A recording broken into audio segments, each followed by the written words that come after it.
ശാസ്ത്രത്തിന് വിശദീകരിക്കാൻ കഴിയാത്ത അത്ഭുതങ്ങൾ ഇന്നും ലോകത്തിന്റെ പല ഭാഗങ്ങളിലും നടക്കാറുണ്ട്. അത്തരത്തിൽ അർജന്റീനയിലെ കോൾഡോബ പ്രവിശ്യയിലുള്ള ആൾട്ടാഗ്രാസിയാസിലെ ഒരു ദേവാലയം ഇപ്പോൾ ആഗോള ശ്രദ്ധ നേടുകയാണ്. പള്ളിക്കുള്ളിലെ അൾത്താരയ്ക്ക് മുകളിലുള്ള രൂപക്കൂട്ടിൽ ലൂർദ് മാതാവിന്റെ രൂപം ഭൗതികമായി ഇല്ലെങ്കിലും അവിടെ എത്തുന്ന ഏതൊരാൾക്കും മാതാവിന്റെ ഒരു ത്രിമാന രൂപം വ്യക്തമായി കാണാൻ സാധിക്കുന്നു എന്നതാണ് ആ അത്ഭുതം. 2011 ഈ കാഴ്ച ആദ്യമായി ശ്രദ്ധയിൽപ്പെടുന്നത്. പുനരുദ്ധാരണ പ്രവർത്തനങ്ങൾക്കായി അൾത്താരയിലെ രൂപക്കൂട്ടിൽ നിന്നും ലൂർദ് മാതാവിന്റെ രൂപം താൽക്കാലികമായി മാറ്റിയിരുന്നു. എന്നാൽ അൾത്താരയിൽ നിന്നും ദൂരേക്ക് മാറി പള്ളിയുടെ പ്രധാന കവാടത്തിനടുത്ത് നിന്ന് നോക്കിയപ്പോൾ രൂപം മാറ്റിയ അതേ സ്ഥാനത്ത് മാതാവിന്റെ അതിമനോഹരമായ ഒരു ചിത്രം തെളിഞ്ഞു വരുന്നത് അവിടുത്തെ വൈദികൻ കണ്ടു. രൂപക്കൂട് പൂർണ്ണമായും ശൂന്യമാണെന്ന് അറിഞ്ഞുകൊണ്ട് തന്നെ നോക്കുമ്പോഴും വെളുത്ത വസ്ത്രമണിഞ്ഞ മാതാവിന്റെ ചിത്രം അവിടെ ദൃശ്യമായിരുന്നു.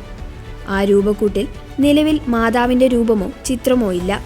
എന്നാൽ രൂപക്കൂട്ടിലേക്ക് നോക്കുമ്പോൾ വെളിച്ചത്തിൽ തീർത്ത ഒരു ചിത്രം പോലെ മാതാവിനെ കാണാം. പള്ളിയുടെ ആനവാതിലിനടുത്ത് നിൽക്കുമ്പോൾ രൂപം വളരെ വ്യക്തമാണ്. വസ്ത്രത്തിലെ മടക്കുകൾ വരെ കാണാൻ സാധിക്കും.